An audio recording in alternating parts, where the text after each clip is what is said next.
क्या सच में अर्जुन ने छल से जयेंद्र का वध किया था, या फिर इसके पीछे छिपी थी ऐसी रणनीति, ऐसी प्रतिज्ञा और ऐसा धर्म संकट जिसकी असली सच्चाई आज भी बहुत कम लोग जानते हैं। लेकिन हम आपको ऐसी रहस्यमयी कहानी सुनाने जा रहे हैं जिसे आप शायद नहीं जानते होंगे। कुरुक्षेत्र का मैदान, चारों ओर शंखनाद, रथों की गर्जना और योद्धाओं की प्रतिज्ञाएं।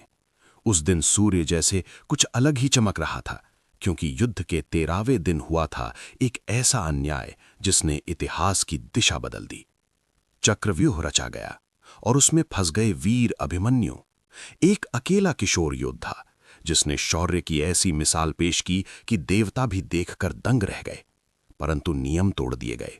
कई महारथियों ने मिलकर पीठ पीछे से एक निहत्थे वीर पर प्रहार किया, और इस पूरे षड्यंत्र में सबसे बड़ी भूमिका थी जयद्रथ की। जयद्रथ ने ही पांडवों को चक्रव्यूह में प्रवेश करने से रोका। यदि वो न रोकता तो शायद अभिमन्यु अकेला न पड़ता।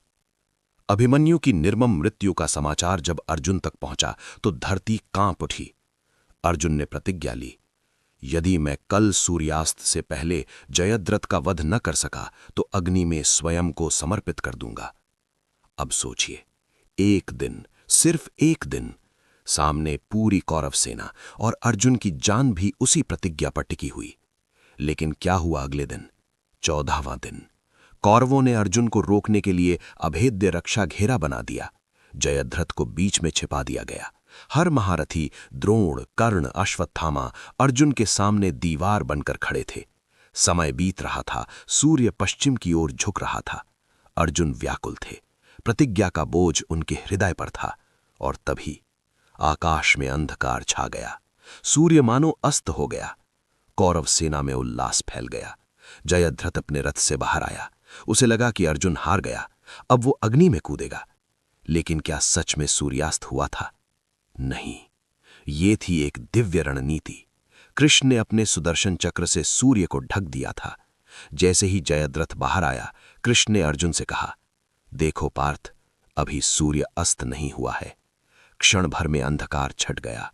सूर्य फिर चमक उठा और उसी पल अर्जुन का गांडीव गरजा। एक तीव्र बाण निकला जिसने जयद्रथ का सिर धड़ से अलग कर दिया। लेकिन कहानी यहीं खत्म नहीं होती।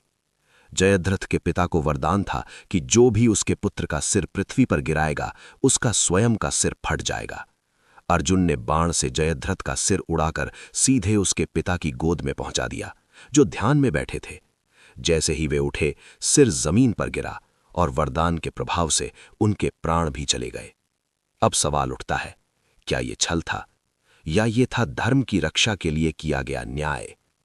याद कीजिए, अभिमन्यु के साथ क्या हुआ था। नियम तोड़े गए थे। एक निहत्थे बालक पर कई योद्धाओं ने मिलकर वार किया था। क्या वो धर्म था? कृष्ण ने अर्जुन से कहा था, जब अधर्म बढ़ जाए तो धर्म की रक्षा के लिए नीति बदलनी पड़ती है। ये छल नहीं था, ये रणनीति थी।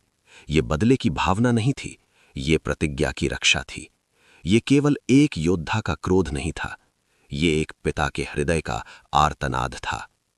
लेकिन सोचिए, यदि अर्जुन असफल होते तो क्या सच में वे अग्नि में कूद जाते?